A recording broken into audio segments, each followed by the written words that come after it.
El maestro Alfonso Zárate es analista de Primero Noticias. Maestro, ¿cómo le va? Muy buenos días. ¿Qué tal, Carlos? Buenos días. ¿Qué tema nos pone sobre la mesa esta mañana? Bueno, me parece que es importante tomar en cuenta un distanciamiento que yo percibo entre la visión de México y del mundo de la clase gobernante y la visión de los ciudadanos de orden común. Ya sabemos, y es muy conocida una frase que se le atribuye a María Antonieta, la reina de Francia, que en los prolegómenos de la revolución, de la irrupción de la Revolución Francesa, frente a los movimientos de la insurgencia de la gente, alguien le preguntó... Le reclamó que el pueblo no tenía pan, ¿no? Así es, y entonces, bueno, la respuesta de ella es que si no tiene pan, que coman pasteles.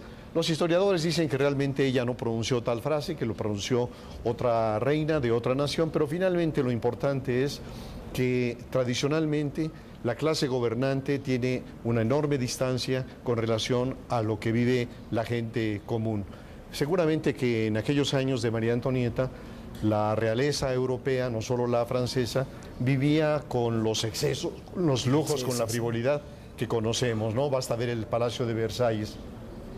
Pero lo triste es que en el caso mexicano también hay una enorme distancia entre la clase gobernante, su discurso, lo que nos dicen que es este país y cómo estamos, dice el secretario de Gobernación, que el caso de Iguala no es el caso de México, pero sabemos que lo que ocurre en Iguala ocurre también en grandes zonas de Tamaulipas, pero también de Veracruz, pero del Estado de México, pero del Estado de Michoacán y tantos otros lugares.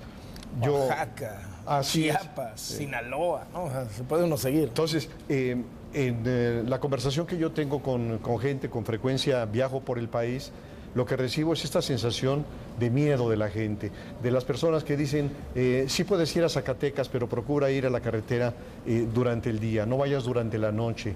Los secuestros de vehículos, los secuestros de personas en las carreteras, todo esto que me parece muy grave. Y entonces, frente a esta realidad, me parece muy relevante el hecho de que algunos creadores mexicanos, cineastas de gran relevancia, en los últimos tiempos, en los últimos días y en los últimos años, hayan hecho juicios verdaderamente lapidarios sobre lo que ocurre en México.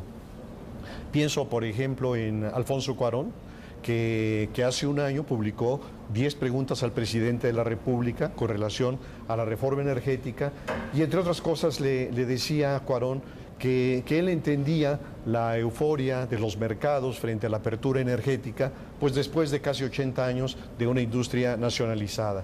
Pero con mucha sensatez, Cuarón decía, pues, ¿cómo no van a estar contentos en los mercados internacionales cuando saben que la debilidad de las instituciones mexicanas, que la fragilidad de las reglas para poder regularlos y cuando la falta de compromiso con el país, de patriotismo y de honestidad de los funcionarios pueden hacer que realmente estas inversiones resulten muy lucrativas para los extranjeros, pero muy depredadoras para México y para su medio ambiente? Y hace apenas una semana, Alejandro González Iñárritu también hizo algún pronunciamiento muy importante. En algún momento en una entrevista dijo que no era un problema de que la corrupción estuviera en el gobierno. El Estado es la corrupción, dijo, y por eso hemos llegado a límites extremos de insatisfacción, de corrupción, de impunidad. Y luego todavía, hace muy poco, el gran narrador, autor de... Laberinto del Fauno, Guillermo del Toro. No, bueno, Guillermo del Toro fue todavía ¿también? Más enérgico cuando dijo que los debería de juntar y quemarlos y que finalmente ellos, como cineastas, podrían pasar a la historia, pero que los que no pasarían a la historia serían estos gobernantes. No, Fernando del Paso, claro. Noticias del Imperio, en donde al recibir el premio de José Emilio Pacheco, construye un diálogo imaginario con Pacheco y le dice, Emilio, ¿en qué momento se nos escapó esta patria cálida, esta patria generosa y que habían construido con tanto trabajo tantos mexicanos? ¿En qué momento llegó este grupo que piensa que el país les pertenece cuando el país nos pertenece a todos sus hijos? Creo que todos estos reclamos lo que hacen es, algunos dicen que son pocas, 50,000 firmas, por ejemplo, que se opusieron a la designación de Eduardo Medina Mora como procurador. No son las 50,000 firmas, es el peso de esas firmas y es el peso de sus argumentos.